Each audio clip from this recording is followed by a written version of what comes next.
Aujourd'hui, je vais vous expliquer comment réussir à faire une tresse à 3 brins sans vous tromper. Ce sera au début avec une démonstration avec de la pâte à modeler, puis ce sera avec de la vraie pâte.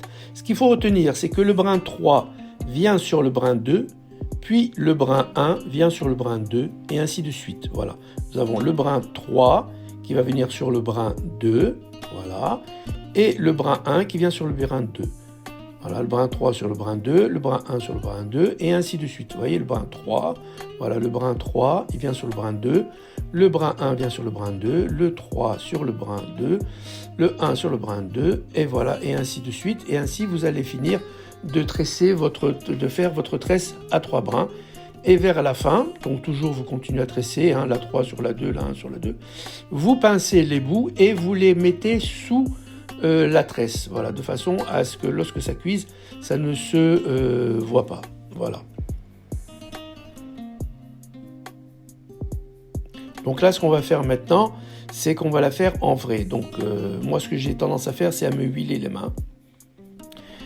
Et donc là, je vais vous faire les 3 brins. C'est à peu près des brins d'à peu près 30-40 cm de long. Hein. Ils pèsent à peu près chacun 140 grammes. Voilà, pour vous donner une idée. Donc toujours, voilà, je m'huile les mains. Et donc les brins pèsent à peu près 135-140 grammes. Pour avoir une belle consistance et avoir quelque chose de beau à la fin.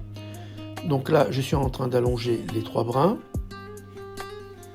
sur le plan de travail, de façon à ce que ça ne colle pas. Moi, je ne mets pas de farine, hein. Je préfère m'induire les paumes de main d'huile, mais vraiment très léger, hein. C'est juste pour pas que ça colle. Voilà, donc ça c'est ma technique pour allonger les 3 brins. On va les mettre maintenant en forme, c'est-à-dire qu'on va les mettre les 3 et pincer le bout.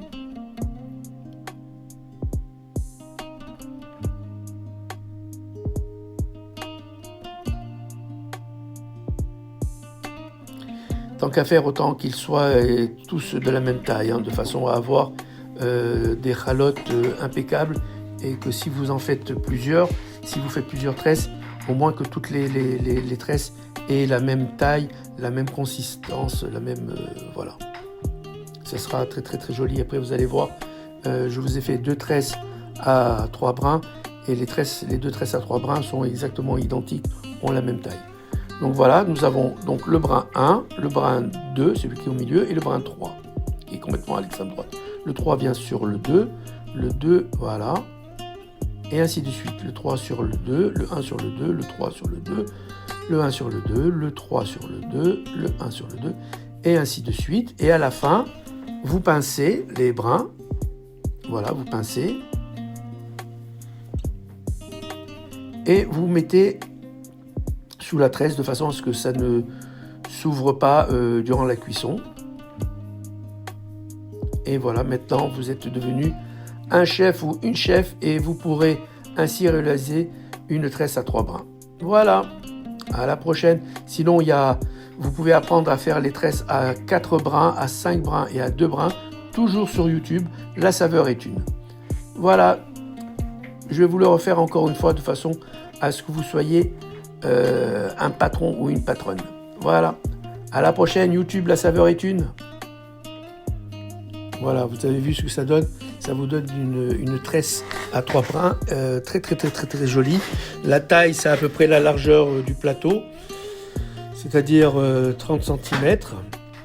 Et là, je vais vous le refaire une deuxième fois si vous voulez, et je vais vous la faire en version un petit peu plus accélérée quand même. Donc là, voilà, je vous tresse les 3 brins, comme je l'ai fait précédemment, sans oublier de m'huiler les mains. Donc voilà les 3 tresses qu'on pince. Voilà, 1, 2, 3. Vous avez le brin 3 qui vient sur le 2, et ainsi de suite. Voilà, 3 sur le 2, le 1 sur le 2, le 3 sur le 2, le 1 sur le 2, et ainsi de suite. Voilà, je vous l'ai mis un petit peu en accéléré. On pince en dessous, et voilà, vous avez votre hala qui est prêt à être enfourné. Voilà, donc là, vous avez les 2 tresses à 3 brins, et à droite, à l'extrême droite, vous avez une tresse à 2 brins, en allant sur YouTube La Saveur est une, je vous explique exactement comment tresser avec 2 brins également. Voilà. Je mets un papier guitare dessus, une feuille guitare, de façon à ce que ça ne sèche pas. Et on va laisser ainsi pointer pendant à peu près une demi-heure, 1 heure, ça dépend de la température. Hein. Ok, donc là vous avez les 2 princes, les deux tresses à 3 brins et la tresse à 2 brins. Voilà, là ça fait une demi-heure à peu près que ça pointe, mais comme il fait chaud, eh ben, ça a pointé plus rapidement que prévu. Il n'y a pas de souci. Donc là, ce que je vais mettre dessus maintenant, c'est du jaune d'œuf. Alors, soit vous mettez du jaune d'œuf entier, soit si vous voulez, vous pouvez mélanger du jaune d'œuf avec un petit peu de blanc d'œuf. Moi, j'ai tendance à mettre surtout du jaune d'œuf. Si vous voulez, vous pouvez mélanger le jaune et le blanc, mais mettre un tout petit peu de blanc et un peu plus de jaune que de blanc. Voilà. Donc là, je suis en train de mettre un mélange jaune et blanc. Et je vais mettre dessus pour la décoration des grains de sésame. Et je vais enfourner pour 35 à 40 minutes à 180 degrés à température statique. Voilà. Si vous voulez la recette de la pâte à challah, il n'y a pas de souci, vous allez sur YouTube, La Saveur est une. Et là, vous avez même 2 vidéos pour réaliser cette pâte à challah. Et ainsi, vous êtes sûr et certain de ne pas rater quoi que ce soit. Vous avez ainsi tout le process, comment faire la pâte à challah, comment tresser, comment décorer et comment cuire. Voilà, vous avez tout directement sur YouTube, La Saveur est une.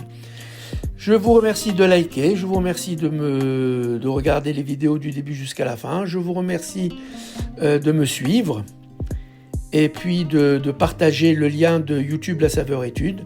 Et puis je vous dis à bientôt pour d'autres vidéos. Allez, à bientôt!